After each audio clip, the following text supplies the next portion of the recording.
Day one begins not with chaos, but with silence. The morning sprinklers do not turn on. The dishwasher does not start. The shower sputters and coughs before running dry. You turn the tap once, then again harder, but no water comes out. Across the country, in apartments, houses, and offices, millions of people are discovering the exact same thing. From New York City to Iowa's farmlands to the suburbs of California, every faucet and every well has gone dry. At first, the reaction is confusion. Most people assume it is a local outage, maybe a burst pipe or a broken main. Calls pour into water departments, but the lines are jammed or disconnected. On social media, people start sharing updates. Hashtags trend in New York and Los Angeles, and disbelief spreads when it becomes clear this is not just a citywide issue, it is everywhere. Reports show empty canyons where the Colorado River should be. The Mississippi has turned into a trickle of mud. Even the Great Lakes, which normally hold about 1/5 of the world's fresh surface water, appear as barren craters. By the third hour, panic begins. Supermarkets are raided as bottled water flies off the shelves. People grab anything liquid they can, juice, soda, even milk. Small fights break out in the aisles. And some stores lock their doors to stop the chaos. The price of a single bottle of water jumps from $1 to $50 or even $100, a cost only a few can pay. For everyone else, thirst has already become a looming threat. By the 8th hour, America's systems start to fail. A fire in a Chicago restaurant spreads uncontrollably because hydrants are dry, and firefighters only have the water in their trucks. In Dallas, a life-saving surgery is canceled because sterilization equipment cannot be used. Hospitals, once safe havens, suddenly turn into dangerous places where sanitation is impossible. Then the power grid begins to collapse. Hydroelectric dams stop producing electricity almost immediately. Nuclear and fossil fuel plants, which need billions of gallons of water each day to cool their reactors and systems, shut down one by one. By the 15th hour, large parts of the country are without power, leaving cities in darkness. That night, the president declares a national emergency. FEMA and the National Guard are deployed, but the mission is impossible. How do you distribute a resource that no longer exists? Any hidden reserves are secured by the military, but for the public, there is nothing to give. In the blacked-out cities, riots take over the streets. Looting spreads beyond supermarkets to pharmacies and hardware stores. Gunfire echoes in the night, and emergency vehicles are overwhelmed. By the end of the first 24 hours, the United States has fallen into chaos. Order has already collapsed, and this is only the beginning. Day 2 dawns with a nation already on edge. The confusion of the first day has turned into raw fear as thirst begins to take hold. Headaches, dizziness, and dry mouths spread across the country. People line up outside closed grocery stores, desperate for even a single bottle of water. Families begin rationing what little they found the day before, while many have nothing left at all. You can go weeks without food, but only a few days without water. The countdown has already started. By the third day, the crisis expands beyond individuals and households. Farms collapse almost instantly. Livestock begin dying in staggering numbers, from cattle in Texas to chickens in Arkansas and hogs in North Carolina. Entire herds are found lying lifeless in the fields, victims of a thirst they cannot escape. The crops fare no better. Corn in Iowa and wheat in Kansas shrivel to dust. America's breadbasket, once the engine of global food exports, is reduced to barren fields within 72 hours. This agricultural collapse reveals the hidden truth about modern consumption. Everything has a water cost. A pound of beef requires thousands of gallons to produce. Even a single cotton t-shirt represents hundreds of gallons. Without water, production of food and goods ends overnight. It's not just farming that has stopped, it is the entire foundation of the economy. By the fourth day, the financial markets implode. The New York Stock Exchange closes its doors, unable to operate in a country where industry itself no longer functions. Manufacturing halts as car factories, steel plants, and chemical facilities all go silent without cooling water. High-tech industries like semiconductor plants collapse immediately, their delicate processes destroyed without precise water supplies. The value of the American dollar plunges on the global stage, sparking panic far beyond US borders. As the first week progresses, the public health crisis becomes impossible to ignore. With sewage systems broken and trash piling up, outbreaks of disease begin spreading. Cholera emerges in southern cities where sanitation is already fragile. Dysentery sweeps through crowded shelters where families have fled. Hospitals, already powerless without sterilization, become breeding grounds for infection. Tens of thousands fall sick and there is no treatment. By the seventh day, America is unrecognizable. Neighborhoods turn into barricaded strongholds as people guard whatever supplies they have left. Streets are patrolled by desperate groups searching for liquid of any kind. The National Guard is stretched beyond breaking, no longer able to provide aid but only containment. The social fabric of the nation tears apart in a single week. America has become a land of survival, ruled not by law but by thirst. By the third week, desperation turns into migration. Millions leave their homes in the cities and towns, setting out on foot toward places they believe might still hold water. The highways, once filled with cars, are now crowded with endless streams of people walking. They carry backpacks, push shopping carts, or drag suitcases, but what they carry is far less important than what they are searching for. The dream is simple: reach the oceans or the Great Lakes where water once seemed endless. But the journey itself becomes a death march. With no food and no water along the way, entire families collapse on the hot pavement. The elderly and the young are the first to fall, leaving behind haunting trails of abandoned belongings on the road. The migration becomes one of the largest humanitarian crises in history. A mass movement of people with almost nowhere to go and nothing to find when they arrive.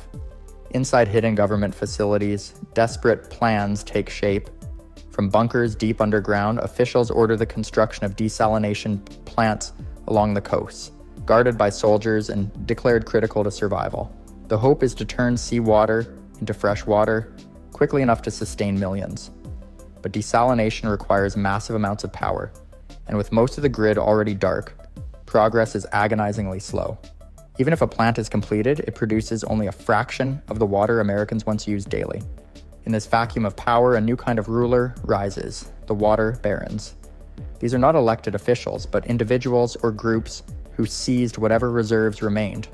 A rancher with a secret well, a gang that took over a bottling warehouse, or a wealthy family that stockpiled underground tanks. All of them now hold absolute authority over anyone desperate enough to trade for a drink. In this new America, water has replaced money as the only true currency.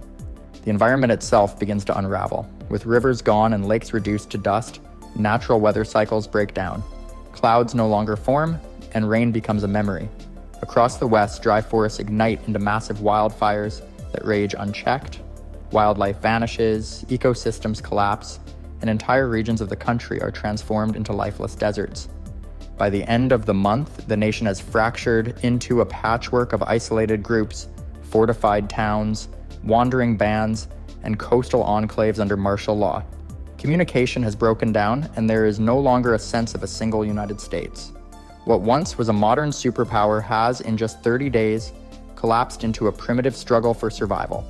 A full year passes, and what remains of America barely resembles the country it once was. The population has plummeted, with tens of millions gone to thirst, disease, or starvation. What began as chaos has hardened into a brutal new normal. Survival is no longer about temporary fixes or waiting for rescue. It's about adapting to a world where water is rarer than gold. The coasts become the last bastions of organized life. Around a handful of desalination plants, walled cities rise. Places like San Diego and Charleston turn into fortress states, run under strict military law. Life inside is regimented to the milliliter. Every drop of water is measured and accounted for, rationed with absolute precision. Breaking the water laws is the gravest crime, punished not with prison but with exile into the wastelands. These coastal enclaves are both havens and prisons, where survival comes at the cost of freedom. Outside these guarded cities, the interior has become the drylands. Vast regions from the Great Plains to the Midwest are now lawless deserts, littered with the skeletons of once great cities. Chicago, St. Louis, and countless others stand as silent ruins, their skyscrapers rising above sand-filled streets. Nomadic bands roam these territories, surviving off scavenged cans of food and the faint hope of stumbling across a hidden spring. For them, the world before water vanished is already fading into myth. Inside the fortress cities, scientists labor desperately on long-shot solutions. They drill deep into the Earth's crust, searching for untouched aquifers hidden miles below. Others experiment with pulling moisture directly from the air, building towering atmospheric water generators. Progress is painfully slow, and resources are thin, but research continues because hope is the only thing left to cling to. A generation of children grows up in this world, knowing nothing of rivers, lakes, or rainfall. To them, stories of swimming pools, water parks, and summer rainstorms sound like fairy tales. They live in a world where water doesn't fall freely from the sky. It is manufactured, guarded, and rationed like treasure. Their reality is shaped by scarcity, and their imaginations cannot even picture abundance.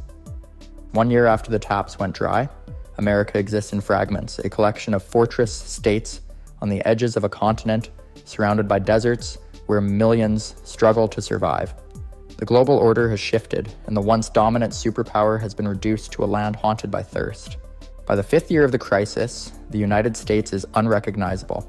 The old federal government is gone, fractured under the weight of collapse. What remains is a patchwork of regional powers, each defined by its access or lack of access to water. The once seamless idea of a united nation has broken into competing territories. The coastal fortress states thrive behind their walls, their survival owed to desalination and strict control. They trade carefully with international allies, offering technology and military protection in exchange for food and supplies. But their reach ends at the wastelands, where the majority of Americans still suffer. Between the fortified cities and the lawless dry lands lies a no-man's land patrolled by militias, smugglers, and raiders who sell stolen water for impossible prices. In the dry lands, a harsh new culture emerges. Communities that survive are not built around wealth or ideology, but around access to wells, aquifers, or captured rainfall. These water sources are defended with ferocity, and disputes are settled with violence more often than words. Former highways have become migration routes, where desperate caravans wander in search of rumored springs that rarely exist. The international stage shifts dramatically. Nations with abundant water, like Canada, Brazil, and parts of Africa, rise in influence. Shipments of bottled water cross oceans, but they reach only a privileged few. For the rest of the American population, outside aid is a whisper, too little to change the reality of mass thirst. The once global superpower has become a dependent client, reliant on the charity and conditions of others. Social life erodes further. Education collapses in most regions, replaced by survival training. Schools are abandoned, hospitals stripped for supplies, and the arts reduced to faint memories. People trade not in money, but in water, food, and information. A gallon of clean water is worth more than gold ever was, and the very idea of luxury has been rewritten. By now, the population is hardened, but exhaustion grows. For those who remember the time before, the thirst is not just physical, it is emotional. The memory of flowing rivers, summer rains, and cool glasses of water haunts them more than the dryness itself. For the young, there is no memory of that world. Their America is dust, steel walls, and the endless search for a drink. 5 years into the waterless future, the nation is split between the few who control water and the many who are left to wander. It is not only a struggle for survival, it is the slow rewriting of what it means to be American. A decade into this relentless crisis, the United States has transformed into a continent of extremes. The coastal fortress states remain the last bastions of organized civilization. Inside their walls, life is highly regimented. Every drop of water is tracked, rationed, and recycled. People move in shifts to conserve energy and reduce evaporation, and strict penalties are enforced for any misuse. Outside, the dry lands stretch endlessly, a vast expanse of dust, ruins, and the skeletal remains of cities that once thrived. By now, the natural environment has been irrevocably altered. Forests have been reduced to tinder, rivers are mere cracked beds, and wetlands have disappeared completely. Wildlife has either vanished or adapted into small, scattered pockets near the few remaining water sources. Birds no longer migrate in their millions, and fish are extinct in most American rivers. The ecosystem has collapsed, leaving a silent, barren landscape that mirrors the struggle of humanity itself. Communities in the drylands have learned to survive in primitive ways. Rainwater collection, digging for hidden aquifers, and capturing morning dew are daily necessities. Nomadic tribes traverse the continent in search of these scarce resources, often encountering hostile groups that guard water with lethal efficiency. Survival has become a brutal, unending calculation, and trust is a rare commodity. Meanwhile, technology exists only in fragments. Some desalination plants continue to function, powered by generators and scarce fuel. Scientists and engineers operate under extreme conditions, constantly trying to innovate ways to stretch every drop. Atmospheric water harvesting is still experimental, and large-scale irrigation is a distant dream. The balance of power is entirely dictated by control over technology that can produce water, and the people who control it hold near absolute authority. The psychological impact is profound. Entire generations have grown up without ever touching a river, swimming in a lake, or drinking freely from a tap. Memories of water are stories told by elders, almost mythic in nature. People have developed rituals and habits around water that dictate every aspect of life, from hygiene to food preparation to social interactions. Water has become more than a resource. It is the foundation of culture, governance, and identity. Globally, the absence of the United States as a reliable consumer reshapes trade, diplomacy, and military strategy. New superpowers re-emerge in water-rich regions, and former allies now compete to provide aid or extract resources from the remaining pockets of American civilization. The world has adapted, but the scars of the crisis remain as a warning. A powerful nation can collapse almost overnight if it underestimates the value of its most fundamental resource. In the end, the story of America without water is a cautionary tale. It demonstrates not just the fragility of infrastructure and society, but the profound interconnectedness of natural resources, human civilization, and survival. It is a stark reminder that water is not infinite, that scarcity can arrive faster than anticipated, and that preparation, conservation, and foresight are the only shields against a world where the tap might run dry. The first indication that something catastrophic has occurred isn't a siren or explosion, it's the absence of light. Across the eastern seaboard, cities and suburbs that normally glow with electricity are suddenly plunged into complete darkness. Streetlights flicker out, office towers go black, and homes are silent except for the occasional hum of a generator. This is not a typical outage caused by weather or technical malfunction. Experts have long warned that a coordinated cyberattack on the operational technology controlling the power grid could trigger a simultaneous shutdown across multiple regions. And now that warning has become reality. Within minutes, the effects cascade. Breakers and substations and control systems are manipulated remotely, effectively locking the grid in a failed state. Unlike a physical attack, the perpetrators never set foot in the United States. They are manipulating systems from thousands of miles away, using sophisticated malware designed to bypass normal safety protocols. The US power grid is divided into interconnections: Eastern, Western, and Texas. In this scenario, the malware targets critical nodes in the Eastern interconnection, causing a blackout that stretches from Boston to Atlanta. Traffic lights go dark instantly, subway systems halt, and millions of commuters are trapped in the chaos.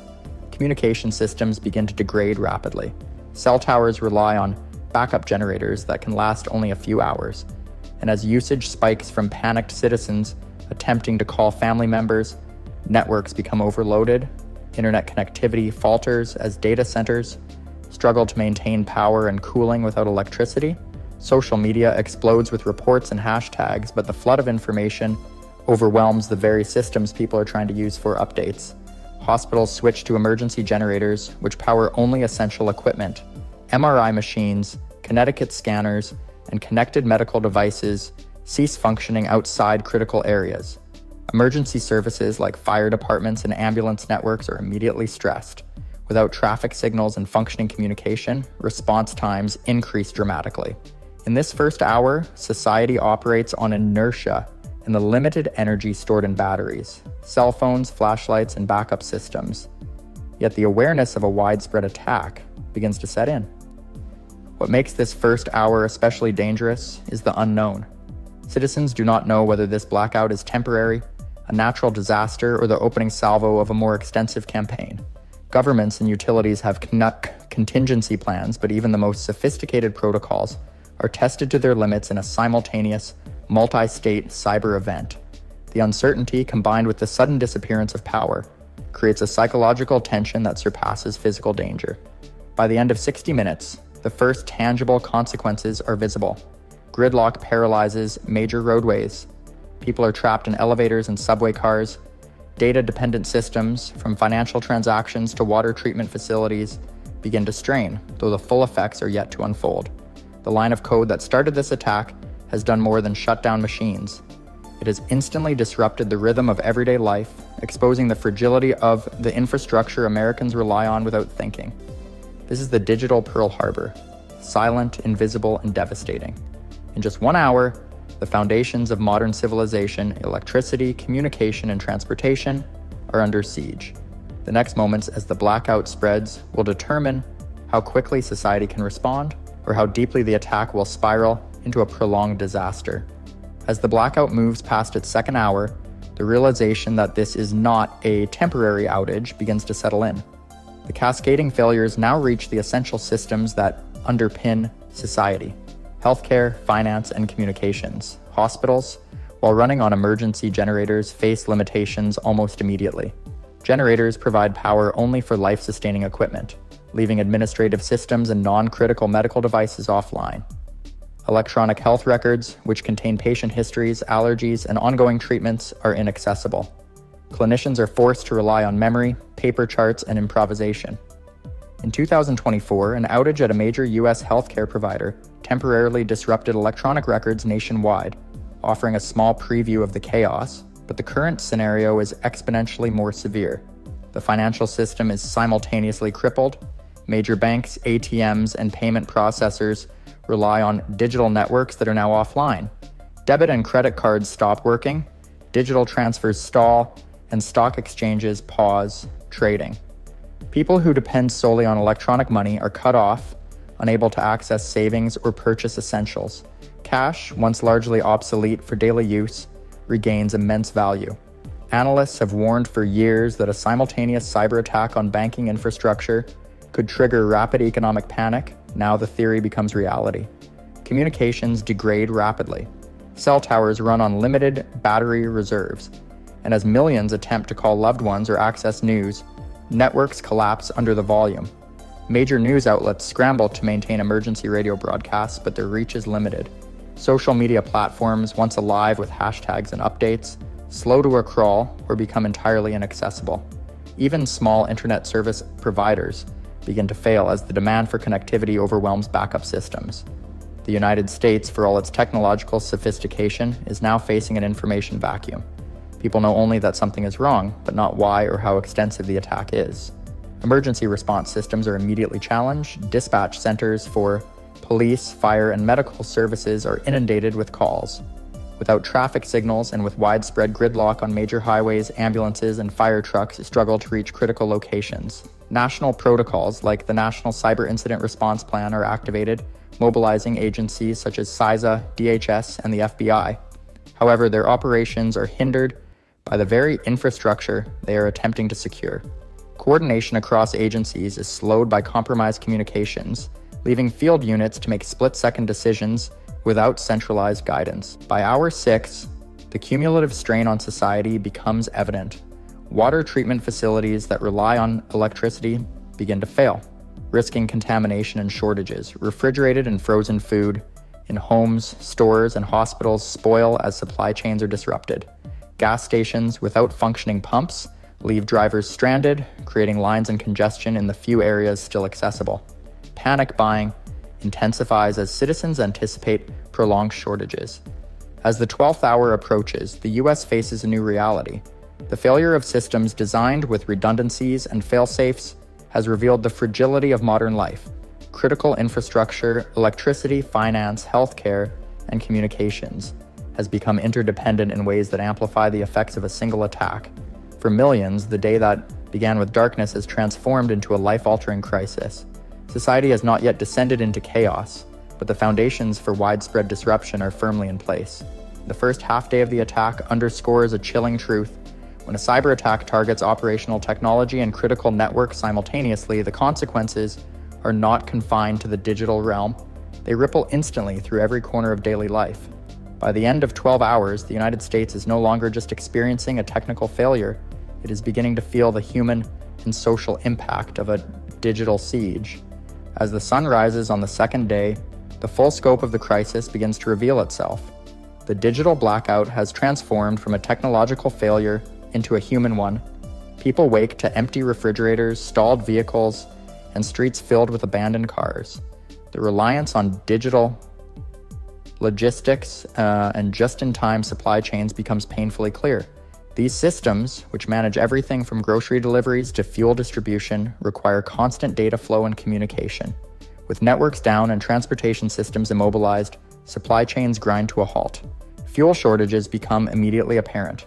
Gas stations that have mechanical pumps or small emergency generators become focal points of desperation. Lines stretch for miles, and drivers ration whatever fuel remains. During the Colonial Pipeline shutdown in 2021, a 5-day outage caused widespread panic in a single region. Now imagine that scenario nationwide, with no timeline for restoration. Transportation of food, medicine, and emergency supplies is delayed indefinitely, amplifying the risk to urban and rural populations alike. Grocery stores face rapid depletion of essential goods. Refrigeration systems fail without electricity, causing perishable items to spoil. Bottled water, canned foods, and dry staples vanish from shelves within hours. Panic buying and hoarding intensify as households realize that restocking is impossible. In some areas, bartering emerges as a practical necessity. Water, batteries, and fuel become the new currency. The immediate convenience of modern life is replaced with a raw struggle for survival. Water and sanitation systems are next. Water treatment plants require electricity to maintain pressure and purify supply. Once backup generators fail or fuel runs out, taps run dry, toilets no longer flush, and the risk of waterborne diseases rises dramatically. This is not a theoretical threat. In 2023, the EPA reported that cybersecurity vulnerabilities exist in nearly half of U.S. water utilities, illustrating how easily attackers could compromise these systems. Without clean water, hygiene deteriorates and illness spreads, particularly affecting vulnerable populations such as the elderly and children. Healthcare is further strained, hospitals have limited supplies, and chronic care becomes a critical concern. Patients dependent on insulin, dialysis, or other essential treatments face life-threatening situations. Clinics without power cannot provide basic care, and emergency response teams are stretched thin, forced to prioritize immediate life or death cases. The mortality risk from indirect effects, spoiled medications, untreated chronic conditions, and infectious disease is significant. Social tensions escalate. Without official information, rumors and fear spread rapidly. Communities fracture along lines of access to resources and security. Some neighborhoods form organized groups to protect supplies and help vulnerable members. Others experience rising crime, theft, and conflict as desperation grows. Trust in government and institutional guidance is severely eroded. Communication breakdown leaves citizens relying primarily on word of mouth and local knowledge. By the end of day 3, the United States is facing a reality unimaginable just 72 hours earlier. The immediate technological failure has cascaded into societal disruption. Shortages, health risks, and social unrest dominate daily life. People are learning rapidly and painfully how dependent they are on electricity, digital networks, and coordinated supply chains. The digital attack has now fully crossed into the physical and social realms, setting the stage for prolonged disruption. By the 4th day, the initial shock of the cyberattack has given way to a grim, grinding reality.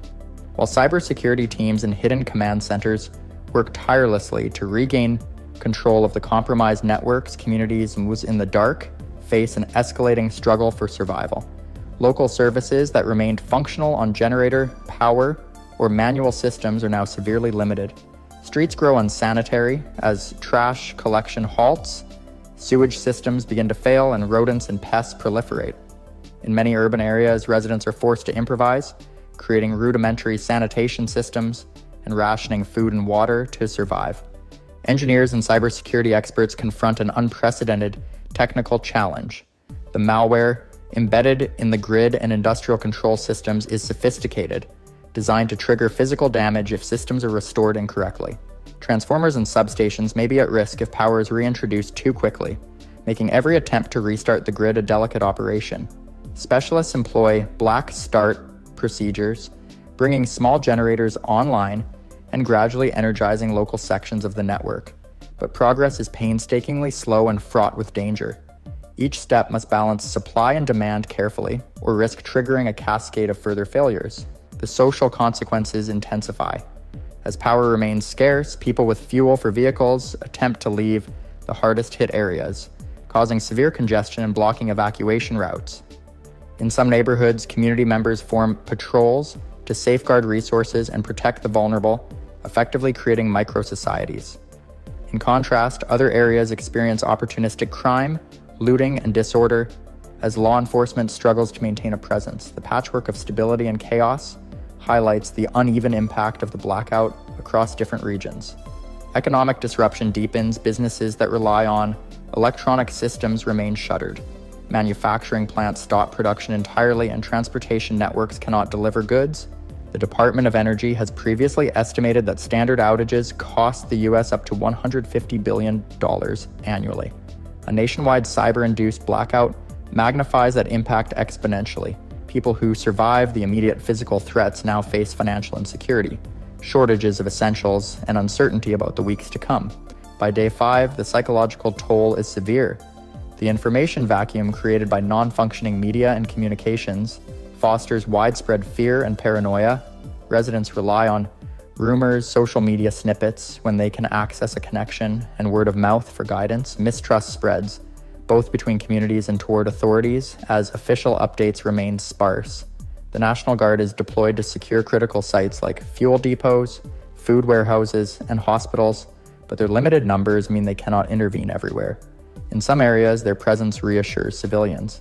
In others, it fuels tension as martial law is felt, not announced.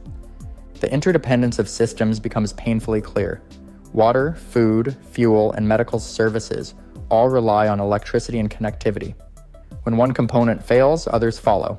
The once invisible networks that sustain modern life have become lifelines under siege. Each day that passes without full restoration intensifies the consequences of the attack, deepening the gap between those who have access to resources and those who do not. By the 7th day, society has fractured into isolated zones of functionality and darkness. Some communities manage to create local systems of governance, sharing resources and maintaining order. Others descend into chaos, with abandoned vehicles, spoiled food, and failing sanitation marking a landscape of crisis. The digital and physical worlds, once separate in concept, have now merged into a single, fragile reality where survival depends on resourcefulness, cooperation, and sheer resilience. The first week serves as a sobering reminder that a cyber attack on critical infrastructure is not just a technological event, it is a societal earthquake. The systems that underpin life in America are interwoven and vulnerable, and when they fail, the consequences are immediate, visible, and profoundly human. By the second week, the blackout has become a grim, long-term reality. The initial chaos has subsided into a relentless struggle for survival. For millions still without power, life revolves entirely around securing food, water, and fuel. Streets that were once bustling with activity are now marked by scarcity. Abandoned vehicles, shuttered businesses, and people scavenging for essentials. The country is no longer functioning as a unified system. Daily existence has fractured into micro-survivals based on location, resources, and access to functioning infrastructure. Efforts to restore the power grid continue, but face immense obstacles.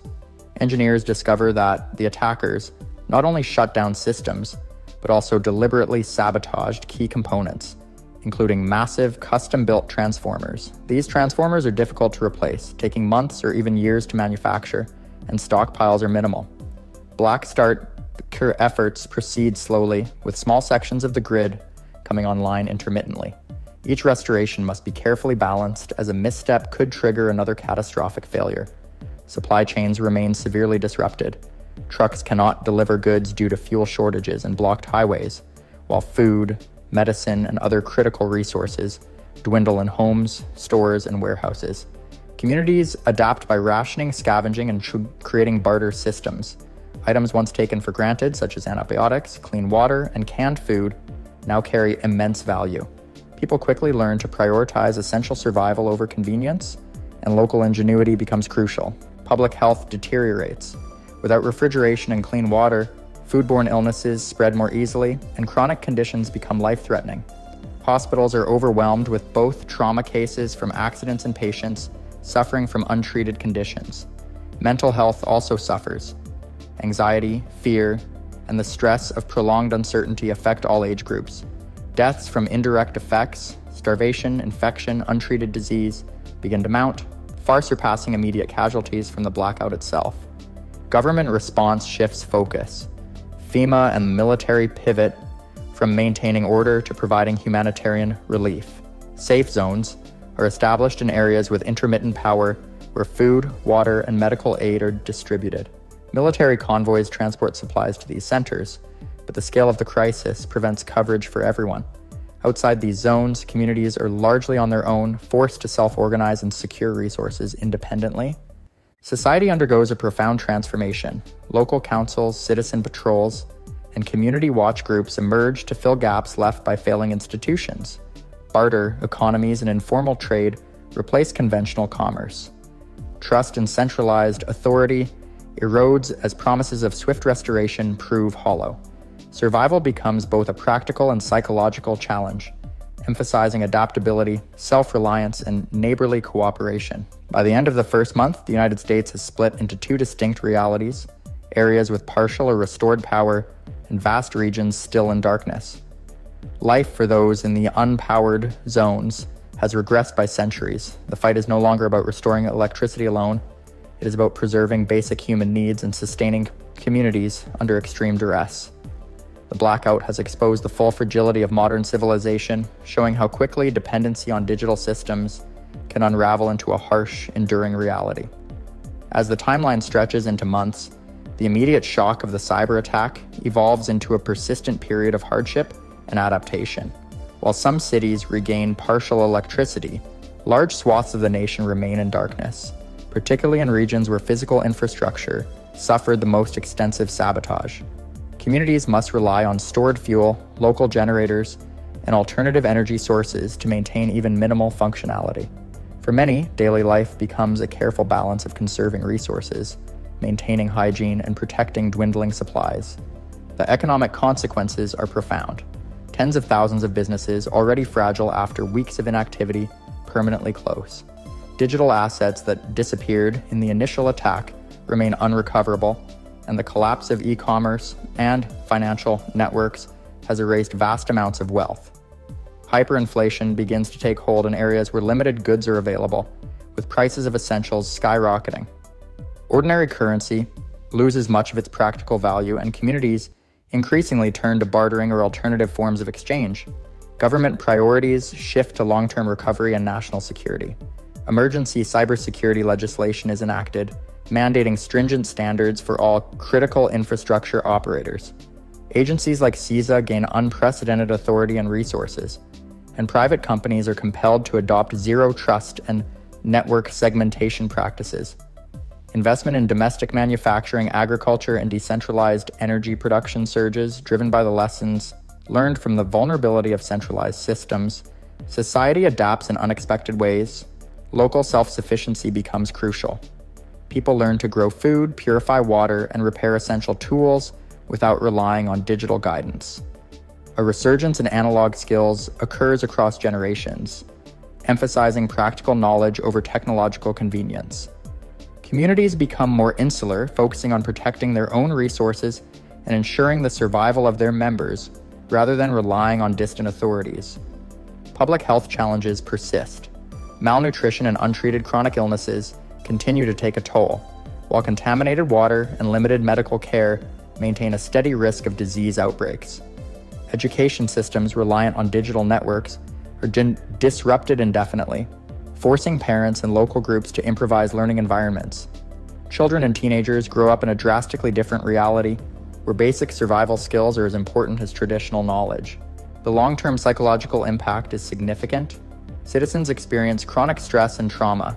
From weeks and months of uncertainty, scarcity, and loss, social bonds are simultaneously strained and strengthened.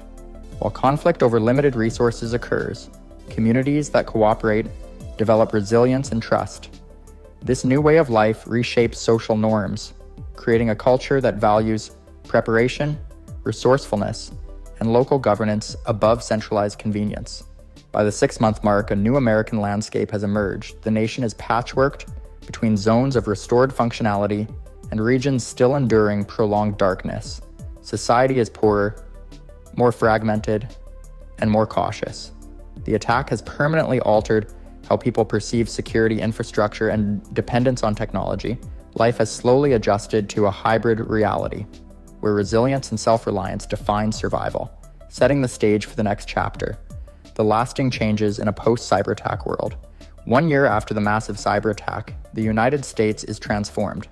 The immediate fight for survival has ended, but the long-term consequences continue to shape society, infrastructure, and governance. On the geopolitical stage, intelligence agencies have traced the digital fingerprints of the attack, attributing it to sophisticated nation-state actors.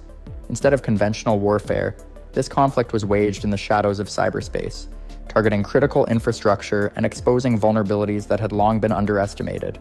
Domestically, rebuilding efforts focus on decentralization and resilience. The old power grid is replaced in part by regional microgrids designed to limit cascading failures in the future.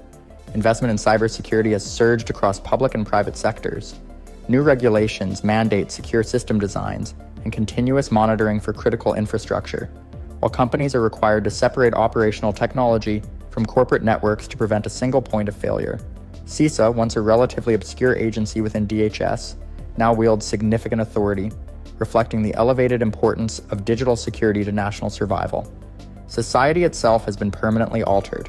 Many citizens embrace an analog lifestyle, relying on cash, local food supplies, and low-tech solutions for daily needs. Communities have internalized lessons about preparedness, self-sufficiency, and local governance. The attack left an enduring cultural memory, a realization that digital convenience comes with profound risks. Trust in technology is tempered with caution, and individuals prioritize redundancy in their personal and community systems. The economy slowly recovers, but with a new focus. Domestic manufacturing, agriculture, and critical infrastructure are now considered national security priorities. Dependence on foreign suppliers for essential components, from microchips to electrical equipment, is sharply reduced. The attack has forced a reconsideration of supply chain resilience, technological reliance, and strategic autonomy. Education and workforce skills have shifted as well. Emphasis on cybersecurity, engineering, and survival skills becomes widespread, and a new generation grows up acutely aware of the vulnerabilities of interconnected systems. Digital literacy now includes awareness of threats, protective measures, and crisis planning, reflecting the changed national consciousness. Social structures are permanently influenced. Some regions maintain high-tech capabilities, while others retain more self-reliant, low-tech lifestyles. The digital divide has evolved into a survival divide, where preparedness and local coordination determine quality of life. Communities that adapted effectively continue to thrive, while those unable to adjust remain vulnerable to residual challenges. Ultimately, the United States emerges from the crisis as a nation that is more cautious, more resilient, and profoundly aware of its technological dependencies. The lights and networks are mostly restored, but the lessons of the blackout remain etched into national memory. The cyber attack did not just disrupt systems, it reshaped the country, its policies, its culture, and its approach to security for generations to come. The scenario we've explored is a cautionary tale, but it is grounded in reality. The vulnerabilities in America's power grid, financial systems, healthcare infrastructure, and communications networks exist today. Sophisticated cyber adversaries, both state-sponsored and independent, continuously probe these weaknesses. What we've imagined could happen tomorrow, next year, or even over the next decade. Awareness and preparation are the most vital defenses against such threats. Understanding this scenario highlights a critical truth. Modern society is intricately connected and highly efficient, but that efficiency comes with fragility. Every aspect of daily life depends on systems few of us truly see or understand. Electricity, water, healthcare, banking, transportation, and communication networks are interdependent, meaning a single attack on one system can cascade into widespread disruption. Cybersecurity is no longer an abstract technical concern, it is a national security issue with real human consequences. There are steps that individuals and communities can take to reduce vulnerability. Personal preparedness, from storing essentials like water, food, and medical supplies to maintaining offline backups of critical documents, can save lives. Local networks of support, community coordination, and knowledge sharing strengthen resilience when centralized systems fail. Learning analog skills, basic first aid, and emergency response strategies ensures people can survive even in prolonged outages. For governments and organizations, the lessons are clear: invest in resilient infrastructure, segregate operational technology from critical networks, and plan for worst-case scenarios. The post-attack reality emphasizes decentralization, redundancy, and proactive defense. It is no longer enough to react. Preparation, simulation, and continuous assessment are essential. Ultimately, the Great Cyber Blackout shows that our civilization is only as strong as the systems we rely on and the foresight we apply to protect them. While technology brings unprecedented convenience and capability, it also creates new vulnerabilities that must be acknowledged and managed. The story of a nationwide cyber attack is a stark reminder that survival in a connected world requires vigilance, awareness, and planning at every level. And if this scenario intrigues you and you want to explore more hidden risks, hypothetical disasters, and the ways society adapts under extreme pressure, subscribe and continue following our series. Understanding the fragility of our world is not just curiosity, it is a crucial step toward preparing for the unexpected. Because in today's interconnected world, the front lines are everywhere, and the line between stability and chaos can be drawn by a single line of code. America is a nation defined by its control over water, with nearly 92,000 dams scattered across its landscape. These structures hold back rivers and reservoirs that supply cities, irrigate farms, and generate electricity. Yet the average age of these dams is over 60 years, and thousands are classified as high hazard, meaning that if they fail, the consequences would be catastrophic. Imagine for a moment that in a single instant, every one of these dams collapsed simultaneously. In the west, the Hoover Dam on the Colorado River, a 6.6 million ton concrete wedge holding back Lake Mead, but disintegrates. A colossal wall of water surges through Black Canyon, obliterating Laughlin and Bullhead City within minutes. Downstream Davis and Parker dams are instantly overwhelmed, the waves carving a new path through the desert toward Yuma, Arizona. Across Arizona and Nevada, cities reliant on this water supply are cut off and millions are trapped in the chaos. In California, the Oroville Dam, the tallest in the United States at 770 feet, fails. Lake Oroville pours down the Feather River Valley as a 30-foot high, highway speed wall of water. Oroville, Yuba City, and Marysville are submerged in minutes. The Sacramento River Delta is devastated. The Central Valley, a crucial agricultural hub, transformed into a turbulent inland sea. Crops are destroyed, irrigation systems obliterated, and homes and infrastructure swept away. The Pacific Northwest faces a similar nightmare. Grand Coulee Dam on the Columbia River disappears, releasing the contents of Franklin D. Roosevelt Lake. The resulting flood sweeps toward Portland, Oregon, and Vancouver, Washington, obliterating riverside communities and tearing through bridges, roads, and power lines. Across the Midwest, the Missouri River's massive dams, including Fort Peck in Montana, fail in succession. The river becomes an unstoppable battering ram, inundating Nebraska, Iowa, Kansas, and Missouri. Kansas City and St. Louis are hit with waves capable of erasing entire neighborhoods. The Mississippi River, already swollen, cannot contain the surge, compounding the destruction. In the east, thousands of older dams in densely populated areas collapse. The Tennessee Valley Authority's network of 29 hydroelectric dams becomes a chain of destruction.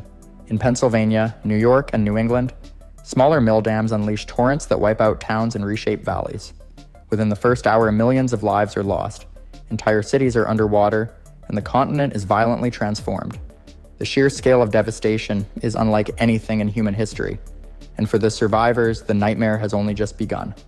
As the floodwaters carve new paths across the continent, a second catastrophe begins, this one not made of water, but of the systems that depend on it.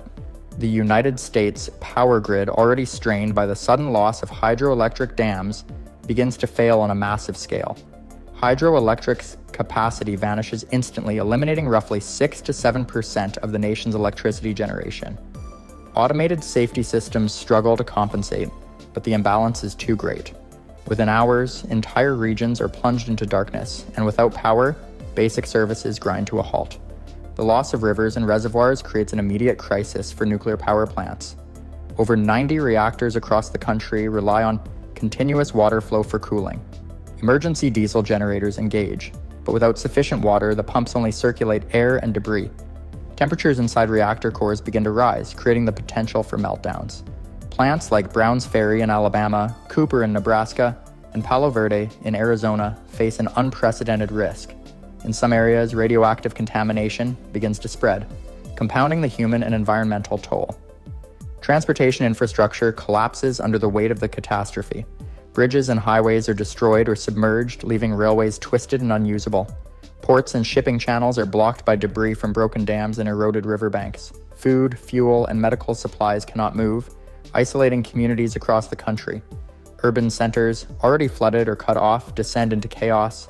Communication networks falter as well. Without power, cellular towers, data centers, and internet infrastructure fail. Emergency broadcast systems are overwhelmed, leaving citizens in the dark, not only about their surroundings, but also about official instructions or evacuation routes. Social media becomes a patchwork of fragmented reports, rumors, and pleas for help, but connectivity is inconsistent at best. Government and emergency response efforts are paralyzed. FEMA and the National Guard struggle to coordinate relief when every state is simultaneously affected. There are no safe zones to stage operations from, no intact supply lines, and no secure transportation corridors. Decisions that normally take hours must now be made in minutes, with lives hanging in the balance. By the end of the first 24 hours, America has transformed into a continent of isolated survivors. Water is gone, power is out, and communication is fractured. The immediate struggle for survival is over for some, but the long, grim fight for existence is only beginning. Millions are displaced, and the infrastructure that once held the nation together has been erased, leaving a landscape of devastation and uncertainty. Weeks turn into months, and the initial wall of water has long since moved inland, leaving a country unrecognizable. Entire river valleys have been carved anew, sediment and debris reshaping landscapes. Cities that were once vibrant hubs lie in ruins, submerged streets now replaced by mud, wreckage, and stagnant pools. Survivors face a harsh new reality. The infrastructure that supported life, power, sanitation, transport, and communication is gone, and with it, the normal rhythms of society. Thirst becomes a daily struggle. The floodwaters themselves are undrinkable, contaminated with industrial chemicals, sewage, and heavy metals released from destroyed dams and water treatment facilities. Communities scavenge whatever remains. Rainwater collected from rooftops, abandoned swimming pools, or any small reservoirs that survived. Cholera, dysentery, and other waterborne diseases spread rapidly, turning makeshift camps into centers of illness. Mortality rates soar, particularly among children, the elderly, and the immunocompromised. Food shortages compound the crisis. With farmland flooded, machinery destroyed, and irrigation systems obliterated, crops cannot be planted or harvested. The Midwest grain belt, California's Central Valley, and the Mississippi Delta, all once breadbaskets, are largely unusable. Supply chains are paralyzed, making imported or stored food difficult to access.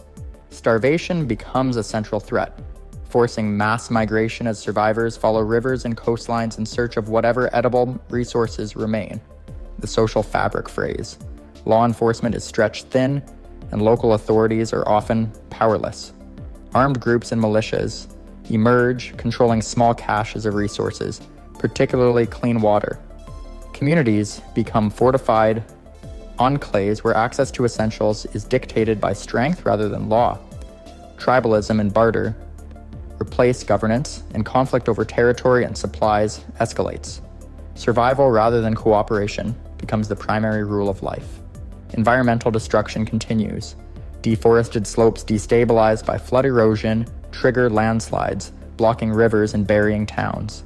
Toxic sediment settles in former lakes and reservoirs, poisoning soils and altering ecosystems.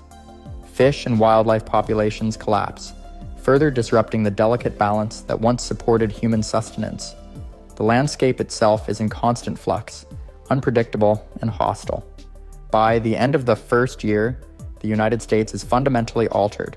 The scale of human displacement, disease, starvation, and environmental collapse has created a continent where the majority of people live in constant struggle. Cities are ghostly remnants, transportation is unreliable or impossible, and a new harsh form of social order based on survival and resource control has taken hold. The once interconnected nation now exists as isolated pockets of humanity, clinging to life in a radically transformed and unforgiving landscape. 2 decades after the simultaneous collapse of every dam in America, the nation is unrecognizable. Entire river systems have been permanently rerouted, valleys carved deeper, and floodplains transformed into chaotic wetlands or barren plains. The once productive agricultural heartlands remain largely unusable, forcing communities to adapt with small-scale subsistence farming along the edges of surviving arable land. Forests have reclaimed many abandoned urban and rural areas, but the regrowth is patchy, often interspersed with toxic sediment deposits left from the floods. Survivors live in decentralized, self-sufficient communities. Large cities are relics, their skyscrapers slowly collapsing into the mud, and only the coastal areas with operational desalination plants have maintained any semblance of organized governance. These fortified city-states ration water with precision, enforce strict population controls, and employ heavily armed patrols to prevent raids. Even with these measures, life is precarious. Every day is a battle against the elements and resource scarcity. Technology has regressed. Steam power, wood-fired engines, and windmills replace electricity in many settlements.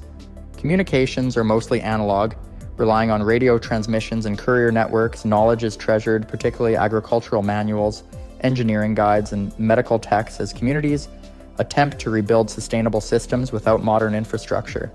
Education is localized, and literacy becomes a crucial survival skill, passed down selectively within families or trusted groups.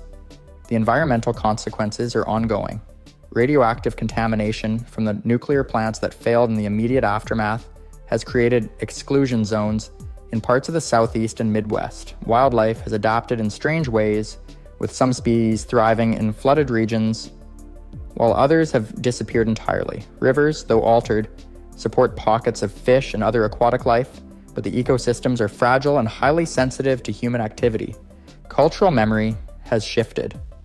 Stories of the old America, with flowing rivers, green pastures, and plentiful water, are passed down as myths. Water is no longer taken for granted. It defines status, power, and survival.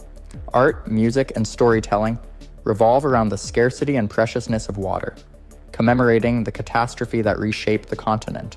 Despite the devastation, human resilience endures. Communities trade, form alliances, and slowly rebuild. New social structures emerge based on local resources, cooperative survival, and the protection of life-giving water sources.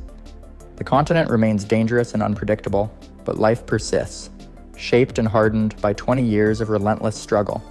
As the decades pass, the landscape of America continues to evolve under the shadow of the Great Collapse. The river valleys carved by the catastrophic floods have settled into new, unpredictable courses, and many formerly fertile plains remain permanently waterlogged or covered in sediment and debris. Seasonal flooding is now a constant threat, with small communities having to relocate every few years to higher ground. Former agricultural centers have transformed into marshlands or wastelands, forcing survivors to adapt with localized food production, aquaculture in newly formed wetlands, and carefully rationed foraging. The population remains sparse and highly fragmented. Communities rely on fortified enclaves near remaining freshwater sources or coastal desalination plants, which are carefully defended against raiders. Travel between settlements is perilous. The old interstate system is largely destroyed, with only crude, hand-cleared paths and rivers used as makeshift transport routes. Caravans must navigate through unpredictable terrain, dealing with natural hazards and hostile groups that control critical resources. Economic and social systems are entirely decentralized. Barter has replaced currency, with water, food, and fuel serving as the primary forms of trade. Communities that manage to cultivate medicinal plants, repair old machinery, or harness renewable energy gain significant influence over their neighbors. Knowledge of survival skills, water purification techniques, and environmental stewardship has become the most valuable currency, passed carefully from one generation to the next. The ecological consequences of the collapse remain profound. Forests and wetlands have begun to reclaim abandoned farmland and urban areas, but toxic sediment from destroyed dams continues to pollute soil and water. Many species of fish and wildlife have adapted to the new conditions, while others have vanished entirely. The environmental balance is fragile, and small mistakes such as overfishing or mismanaged irrigation can have catastrophic ripple effects across local ecosystems. Technology has been adapted for a low-resource world. Steam engines, wind turbines, and small-scale solar setups power critical infrastructure, While old knowledge from engineering, medicine, and agriculture guides reconstruction efforts, communities are inventive, using salvaged materials to build water storage systems, irrigation channels, and protective barriers against seasonal floods. Cultural memory is both a guide and a warning. Stories of the lost cities, the power of the dams, and the floods themselves are told as cautionary tales. Rituals and festivals often center on water, celebrating survival and commemorating the ancestors who endured the initial collapse. Education focuses on practical survival, resource management, and preserving knowledge of the old world, ensuring that each new generation can navigate a continent forever changed by the simultaneous failure of nearly 92,000 dams. Centuries after the simultaneous collapse of every dam in America, the continent has been reshaped almost beyond recognition. The old nation exists now only in memory, recorded in tattered books and the oral histories of scattered communities. Former coastlines have been redrawn by silt and sediment, river courses permanently altered by the violent surges of water, and vast inland seas have replaced fertile valleys. Many regions once dense with human settlement are now forests, marshes, or barren plains, where wildlife has either adapted or vanished entirely. The remnants of humanity live in isolated, self-sufficient communities. Knowledge of agriculture, water management, and basic engineering is the lifeblood of society. Wells, cisterns, and carefully maintained springs are fiercely protected, and water scarcity dictates almost every aspect of life. Children grow up learning to read weather patterns, predict floods, and purify water, ensuring the survival of each enclave. Civilization has reverted to a decentralized agrarian state, yet it is a world rich with ingenuity and resilience. Despite the hardship, ecosystems are recovering in unexpected ways. Wetlands formed by breached dams have become havens for birds and fish, while forests reclaim abandoned towns. Predatory and herbivorous species flourish in the absence of human encroachment. Some areas, however, remain permanently uninhabitable due to lingering toxic sediments and the aftermath of nuclear and industrial disasters triggered in the collapse. Humans must navigate around these dead zones using knowledge of the terrain and resource distribution to survive. Trade and communication are slow but crucial. Caravans transport food, water, and tools between communities, and alliances are formed based on mutual survival rather than political borders. Festivals and storytelling keep cultural identity alive, commemorating the time before the dams and teaching lessons about the fragility of human control over nature. Water is no longer taken for granted. It is revered, rationed, and embedded into every aspect of society. The collapse serves as a permanent reminder of humanity's dependence on infrastructure. Once symbols of engineering prowess, the dams are now ghostly relics, their ruins monuments to both ingenuity and hubris. The simultaneous failure of nearly 92,000 dams did not just destroy cities and kill millions, it rewrote the rules of life on the continent. Humanity survived, but the Earth they inherited is a planet governed by water itself. In the end, the story of America's dams is both a warning and a testament. It shows how civilization can be built and lost in the blink of an eye, and how survival depends on adaptability, knowledge, and respect for the forces of nature. Though the continent is unrecognizable, life persists. In the quiet forests along the reclaimed rivers, and within the fortified enclaves, humans continue to endure. A resilient species forever shaped by the great water that once defined and then destroyed their world.